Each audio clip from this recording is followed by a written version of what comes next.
Bonjour, bonne et heureuse année 2020 à tous les amoureux de Jésus-Christ. Que Dieu vous bénisse infiniment. L'année 2020, c'est l'année d'accomplissement, de vérité, de révélation et de plein de choses qui vont se réaliser. En tout cas, tous les amoureux de Jésus-Christ, que Dieu vous bénisse infiniment. C'est une année aussi qu'on n'oublie pas de marcher toujours avec l'écoute du Saint-Esprit, toujours et encore, parce qu'un chrétien ne fonctionne pas sans la parole de Dieu, ne fonctionne pas sans l'écoute du Saint-Esprit. Parce que le Saint-Esprit, c'est lui le vrai guide, le guide parfait, qui nous révèle ce qui est caché. Aujourd'hui, je vais parler des autorités confirmées de Dieu. Donc, parce qu'aujourd'hui, il y a un buzz qui circule sur les hommes de Dieu, comme on les appelle, sur les pasteurs, comme on les appelle certains. Et je veux venir avec un petit éclaircissement parce que souvent quand il y a un buzz comme ça qui circule, on a tendance à suivre un peu le mouvement, à suivre le vent, on a tendance à mélanger les opinions, mélanger ce qui est vrai, ce qui est faux, à perdre beaucoup de temps dans des choses qui ne sont pas si importantes. Premièrement, un chrétien, quand il y a un mouvement comme ça, quand il y a une tempête qui souffle comme ça, il se retire et il est à l'écoute du Saint-Esprit. Il lit la parole pour vérifier qu'est-ce que la parole de Dieu me dit. Il écoute le Saint-Esprit pour que le Saint-Esprit lui dise la vérité par rapport à ce qui se passe, qu'est-ce qui se passe réellement, qu'est-ce qui est dit, qu'est-ce que la parole de Dieu dit par rapport à telle situation. Parce qu'un enfant de Dieu ne peut pas se laisser emporter par le vent. La parole de Dieu me dit que ne vous conformez pas au siècle présent. Donc, ne soyons pas ceux qui suivent le vent. Soyons ceux qui suivent la parole de Dieu, ceux qui suivent le Saint-Esprit, parce qu'il est toujours d'actualité. Il sait ce qui se passe réellement, il nous révèle la vérité, il nous révèle les choses cachées. Donc, le titre d'aujourd'hui, c'est les autorités confirmées de Dieu. Quelle est une autorité qui est confirmée de Dieu? Parce qu'aujourd'hui, on appelle tout le monde homme de Dieu, femme de Dieu, mais sans comprendre ce que ça implique, sans comprendre ce que ça signifie réellement. Donc, je vais vous donner d'abord plusieurs versets et je vais lire certains. Donc, on va lire Ésaïe 11, 2 à 3, Philippiens 2, 5 à 11, Jude 1, verset 6. Donc, pour commencer avec Ésaïe, sachant que j'ai aussi Proverbe, donc 18, 12 à 13, Proverbe 15, 31 à 33. Pour commencer, on va lire Ésaïe 11, versets 2 à 3. Alors, j'y vais. Donc, Ésaïe 11. L'Esprit de l'Éternel reposera sur lui. Esprit de sagesse et d'intelligence, esprit de conseil et de force, esprit de connaissance et de crainte de l'Éternel. Il respirera la crainte de l'Éternel. Il ne jugera point sur l'apparence, il ne prononcera point sur un oui-dire. Donc là, on montre déjà une autorité de Dieu, de quoi il est doté. Il est doté de tous ces esprits que je viens de vous dire. La sagesse, il ne veut pas juger par rapport à ce qu'il a entendu, ce qu'on lui a dit, parce que l'Esprit de Dieu est en lui. Donc, il a la sagesse, il a l'intelligence de Dieu. Donc, il ne réagit pas selon ce que qui a dit quoi, comment. Il ne se précipite pas dans le vent parce que le vent est en train de la tempête est en train de le secouer, de l'emmener, et puis, allez, il y va. Non. Je vais le redire. Donc, celui qui a l'autorité de Dieu en lui. Donc, l'Esprit de l'Éternel reposera sur lui. Esprit de sagesse, donc il a l'esprit de sagesse, l'esprit d'intelligence, l'esprit de conseil, l'esprit de force, esprit de connaissance et de crainte de l'Éternel. Et avant tout, il respirera la crainte de l'Éternel. Il ne jugera point sur l'apparence, il ne prononcera point sur un oui-dire. Donc c'est quelqu'un qui respire la crainte de Dieu. Une personne, une autorité choisie de Dieu. On va continuer. Donc Philippiens 2, 5 à 11, qui me dit, donc à partir de 5, « Ayez en vous le sentiment qui était en Jésus-Christ, lequel, existant en forme de Dieu, n'a point regardé comme une proie à arracher d'être égal avec Dieu, mais s'est dépouillé lui-même en prenant une forme de serviteur, en devenant semblable aux hommes et ayant paru comme un simple homme. Il s'est humilié lui-même, se rendant obéissant jusqu'à la mort, même jusqu'à la mort de la croix. C'est pourquoi aussi Dieu l'a souverainement élevé et lui a donné le nom qui est au-dessus de tous les noms, de tout nom, afin qu'au nom de Jésus, tout genou fléchisse dans les cieux, sur la terre et sous la terre, et que toute langue confesse que Jésus-Christ est Seigneur, à la gloire de Dieu le Père. Vous voyez, là, on nous montre l'humilité de Jésus. Avant que Jésus puisse venir sur terre, il était déjà Dieu, il existait déjà en tant que Dieu. Mais en acceptant, en venant sur terre, il est venu avec Bon, il a gardé toujours le statut de Dieu, mais il est venu avec le corps d'un homme, avec toutes les faiblesses qu'un homme peut posséder, avec toutes les faiblesses qu'une chair peut avoir. Il a accepté de vivre comme un homme, alors qu'il était Dieu. Il a accepté de se soumettre. Il a accepté de mourir à la croix, humilié, nu devant tout le monde. Il a accepté tout ça, il s'est rabaissé. Il a fait la volonté du Père. Et la Bible me dit qu'on a élevé son nom au-dessus de tous les noms. Ça, c'est une autorité choisie de Dieu. Ça, c'est un serviteur, c'est un homme de Dieu. Parce qu'une personne qui n'a pas d'humilité, une personne qui ne vit pas la crainte de Dieu, je l'ai lu chez Isaïe tout à l'heure, qui ne respire pas la crainte de Dieu, qui ne respire pas l'humilité, n'est pas un serviteur de Dieu. On va continuer, donc Jude 1, 6, et là on parle de la dignité. Hein? Donc un homme digne ou pas, ou un ange digne ou pas.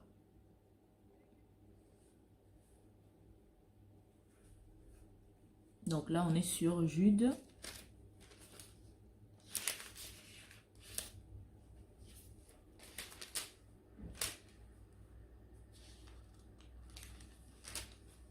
Alors je crois que j'ai perdu mon verset. Donc Jude nous parle d'un homme digne de ce nom. Parce qu'aujourd'hui, on a beaucoup d'autorités. On a nos parents, on a les pasteurs, on a enfin, toute autorité qu'on peut avoir, quoi. Mais à partir de quand une autorité est vraiment digne? Parce que quand tu remplis la volonté de Dieu, tu remplis tous les critères de Dieu, donc tu es une autorité qui est digne de ce nom. Mais quand tu ne remplis pas les critères de Dieu, tu n'es plus une autorité digne de ce nom. On le voit, hein? Donc chez Jude 1, verset 6. Alors, qu'il a réservé pour le jugement du grand jour, enchaînés éternellement par les ténèbres, les anges qui n'ont pas gardé leur dignité, mais qui ont abandonné leur propre demeure. Là, on parle des anges qui ont abandonné Dieu, qui ont abandonné leur demeure naturelle, et puis qui sont partis avec le diable. Et tout. Donc, ils ont abandonné ce qu'il fallait être, ce qu'il fallait faire, être dans la demeure de Dieu, fonctionner selon la volonté de Dieu. Donc, du coup, ils ne sont plus du tout dignes, puisqu'ils ont suivi le diable. Donc, là, je vous ai lu ces 3 versets et je vais développer. Donc, une autorité de Dieu respire la crainte de Dieu, ne se comporte pas, ne suit pas la vie de tout le monde. Une autorité de Dieu fonctionne selon la volonté de Dieu. Et une autorité reste digne quand cette autorité-là reste dans la volonté de Dieu, dans le chemin de Dieu. Parce que là, on nous montre les anges qui ont quitté la demeure de Dieu et qui ont suivi le diable, mais on n'était plus du tout dignes d'être des anges, c'est devenu des démons. Vous faites très attention. Vous qui suivez vos pasteurs, vos imams, vos prêtres, aveuglement, sans réfléchir, vous devez vraiment faire attention. Fiez-vous à la parole de Dieu. Parce que quand tu suis quelqu'un aveuglement, si cette personne-là en plus n'est pas dans la volonté de Dieu, ben tu vas aller en enfer avec lui. Parce que beaucoup de gens aujourd'hui usent de leur autorité pour dire ne touchez pas. Beaucoup de personnes utilisent la parole de Dieu pour dire ne touchez pas à mes oins. Mais à partir de quand on est un oint de Dieu? À partir de quand on est vraiment digne qu'on puisse ne pas te toucher, ne pas te juger, ne pas te parler? Quand tu respires la crainte de Dieu, quand tu marches selon la volonté de Dieu, quand tu marches avec Dieu. Faites attention, parce que quand vous suivez des gens, quand vous êtes fanatique de quelqu'un ou de quelque chose, vous ne réfléchissez plus correctement. Vous ne voyez plus le mal là où il doit être. Parce que le bien, quand il est là, tant mieux, il ne peut faire du mal à personne. Mais quand il y a le mal et qu'on ferme les yeux, ben, on est en danger. Parce que regardez les démons, les anges par exemple. Ceux qui ont suivi le diable, ben, ils sont allés en enfer, c'est devenu des démons. Il y a aussi des autorités, par exemple les parents qui vont dire, on est vos parents, on a le droit de faire ce qu'on veut dans votre vie. Mais si ton père ou ta mère ne marche pas avec Dieu et que tu suis sa volonté, bah, tu vas aller en enfer avec lui. Tu vas hériter l'enfer avec lui, tout simplement. C'est pour cela qu'aujourd'hui, enfant de Dieu, toi qui te dis chrétien, tu dois lire la parole de Dieu pour savoir détecter des mauvaises choses, pour savoir détecter des choses qui ne vont pas auprès de vos autorités, auprès de ceux qui vous dirigent, auprès de ceux qui vous enseignent la parole. Ce n'est pas tous ceux qui disent qu'ils sont pasteurs, apôtres, qui sont prophètes, qui sont ceci, cela, que c'est vraiment des vraies personnes. Même dans la vie de tous les jours, on le voit. Hein. Ce n'est pas ceux qui sont tout le temps gentils et qui vous sourient, qui sont des bonnes personnes, qui veulent votre bonheur. Alors, à combien plus forte raison, dans des églises, nous devons faire très attention. Cultivons notre communion personnelle avec le Saint-Esprit pour qu'il nous révèle quand quelque chose ne va pas, que non, faites attention. Celui-ci, il avait commencé avec moi, mais ne marche plus avec moi. Ou celui-ci est venu dès le départ avec la peau d'agneau, mais alors que c'est un loup derrière. C'est notre responsabilité, bien aimés dans le Seigneur, d'être à l'écoute du Saint-Esprit, de lire la parole, de pratiquer la parole de Dieu comme il faut pour éviter qu'on puisse nous tromper, pour éviter qu'on ait ce genre de scandale dans l'église. Bien aimés dans le Seigneur, quand il y a un scandale dans l'église, au lieu de courir à gauche à droite, courez d'abord auprès de la parole de Dieu. Courez d'abord auprès du Saint-Esprit. Cher Saint-Esprit, qu'est-ce qui se passe réellement? Est-ce que cela est vrai ou faux? Si c'est vrai, comment on réagit? Si c'est faux, comment on réagit? Tous ceux qui plongent en disant « ne touchez pas à mes oins », c'est pas mauvais, il y a cette parole-là qui est écrite dans la Bible, « ne touchez pas aux oins ». Mais à partir de quand quelqu'un est un oint de Dieu? Parce qu'il y a beaucoup de personnes dans la Bible qui ont été oints, les Salomon, les David et autres. Mais on voit bien que eux tous n'ont pas eu le même destin. Certes, certains ont été oints, mais ils ont choisi un autre chemin après. Mais est-ce qu'on continue toujours à les suivre? Est-ce qu'on continue à ne pas les juger sous prétexte que c'est les oints de Dieu? Non. D'ailleurs, pour juger qui que ce soit, la parole me dit que, en fait, tant que tu n'as pas la maturité spirituelle, tu ne peux pas juger. Même si la chose est mauvaise ou bien. Parce que Dieu ne nous le permet pas. Mais Dieu permet à tous ceux qui ont la maturité spirituelle de juger une situation en particulier. C'est à partir de là que certains peuvent dire « Ah, ne touchez pas à mes oins ». Oui, comme toi, tu n'as pas la maturité spirituelle, donc tu n'as pas le droit de juger. Tu n'as pas le droit de toucher aux oins, comme on dit. Mais tout le monde n'est pas oint de Dieu. Ce n'est pas parce qu'une église est grande ou petite que c'est une église de Dieu ou que ce n'est pas une église de Dieu. Tout réside dans la révélation. Tant que le Saint-Esprit ne te révèle pas réellement ce qui se passe, tu ne sauras jamais la vérité. La vraie vérité. Comment tu sais que moi, l'apôtre Harmonie qui est en train de te parler aujourd'hui, je suis vraiment une oint de Dieu, tant que le Saint-Esprit ne te révèle pas? Comment tu sais que la personne qui est en face de toi te dit la vérité, te parle des vraies choses, si le Saint-Esprit ne te révèle pas le fond de son cœur? Comment tu connais le fond du cœur de quelqu'un tant que tu n'as pas la révélation du Saint-Esprit? Mais pour avoir la révélation du Saint-Esprit, il faut déjà toi-même avoir une vie de prière, une vie sainte. Avoir une vie sainte, c'est quoi? J'observe la parole de Dieu, je respire la crainte de Dieu. Je fais tout pour ne pas blesser le Saint-Esprit. Je fais tout pour ne pas blesser Dieu. Je fais tout pour ne pas sortir de la parole de Dieu. Parce que tant que tu ne lis pas la parole, tu ne médites pas tout le temps, régulièrement, comment tu vas être sûr que la personne qui est en train de te sortir les versets bibliques a tort? Parce que beaucoup de personnes pervers utilisent la parole, le déforment pour vous mentir. Mais si toi tu connais très bien la parole et tu as le Saint-Esprit en toi, la personne peut utiliser la même Bible, mais ne réussira pas à te tromper. Parce que tu connais cette parole, tu sais ce que le Saint-Esprit te dit et tu restes ferme dans ta position. Bien-aimés dans le Seigneur, faisons vraiment attention. Vous savez pourquoi vous rencontrez des faux pasteurs, des faux ceci, des faux cela? Parce que vous-même déjà vous n'êtes pas vrai. Parce que vous ne cherchez pas Dieu, vous cherchez la bénédiction, vous cherchez la notoriété, la gloire. Vous vous approchez des gens parce qu'ils sont célèbres, ils ont une très grande église, ils ont des voitures, ils ont des biens, ils sont célèbres, ils sont si. C'est parce que vous n'allez pas chercher le vrai Dieu, c'est pour ça que vous ne trouvez pas le vrai Dieu. Commencez à chercher le vrai Dieu. N'allez pas chercher Dieu parce que vous avez besoin de quelque chose en particulier. Allez le chercher pour apprendre à le connaître, à l'aimer, à le bénir, à le glorifier. Parce que l'oxygène que tu es en train de respirer là, c'est inestimable, mais tu l'as donné gratuitement.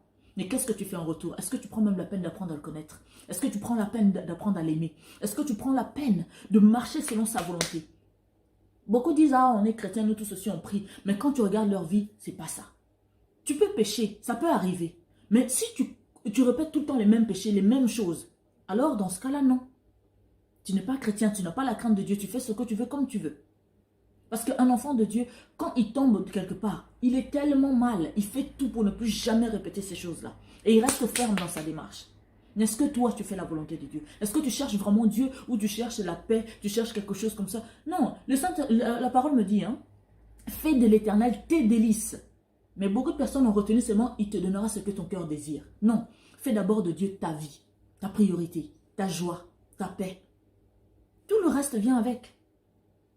Tout le reste vient avec. Que Dieu vous bénisse infiniment. Que l'année 2020 soit une année où vous allez vraiment enfin régler ce problème-là d'immaturité spirituelle. Vous allez vraiment marcher avec Dieu, marcher dans la vérité. Vous allez vraiment chercher la parole.